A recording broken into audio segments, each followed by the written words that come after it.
Oscar Wilde, The Picture of Dorian Gray, Part 37. I love him because he is like what love himself should be.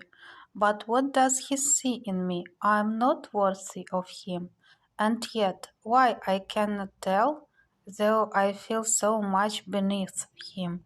I don't feel humble. I feel proud, terribly proud. Mother, did you love my father as I love Prince Charming? The elder woman grew pale beneath the coarse powder that dowed her cheeks, and her dry lips twitched with a spasm of pain. Sibyl rushed to her, flung her arms round her neck, and kissed her. "Forgive me, mother. I know it pains you to talk about our father, but it only pains you because you loved him so much. Don't look so sad. I am as happy today as you were 20 years ago. Let me be happy forever." "My child, you are far too young to think of falling in love. Besides, what do you know of this young man? You don't even know his name. The whole thing is most inconvenient, and really, when James is going away to Australia and I have so much to think of, I must say that you should have shown more consideration. However, as I said before, if he is rich— Ah, mother, mother, let me be happy."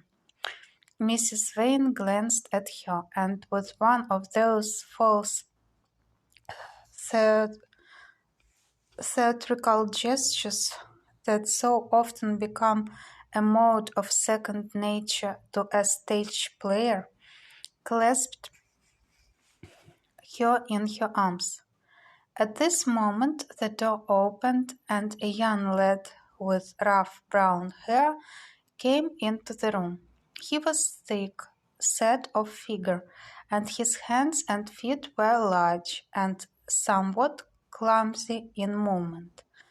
He was not so finely bred as his sister. One would hardly have guessed the close relationship that existed between them. Mrs. Vane fixed her eyes on him and intensified the smile. She mentally elevated her son to the dignity of an audience. She felt sure that the W was interesting. "You might keep some of your kisses for me, Sibyl, I think," said the lad with a good-natured grumble. "Oh, but you don't like being kissed, Jim," she cried. "You're a dreadful old bear," and she ran across the room and hugged him.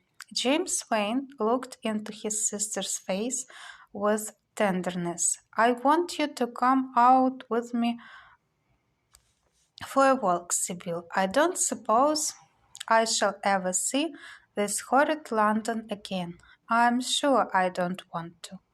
"My son, don't say such dreadful things," murmured Mrs. Vane, taking up a tawdry theatrical dress with a sign and beginning to patch it. She felt a little disappointed that he had not joined the group. It would have increased the theatrical picturesqueness of the situation. "Why not, mother? I mean it. You pain me, my son. I trust you will return from Australia in a position of affluence. I believe there is no society of any kind in the colonies, nothing that I would call society. So when you have made your fortune, you must come back and assert yourself in London." "Society," muttered the lad.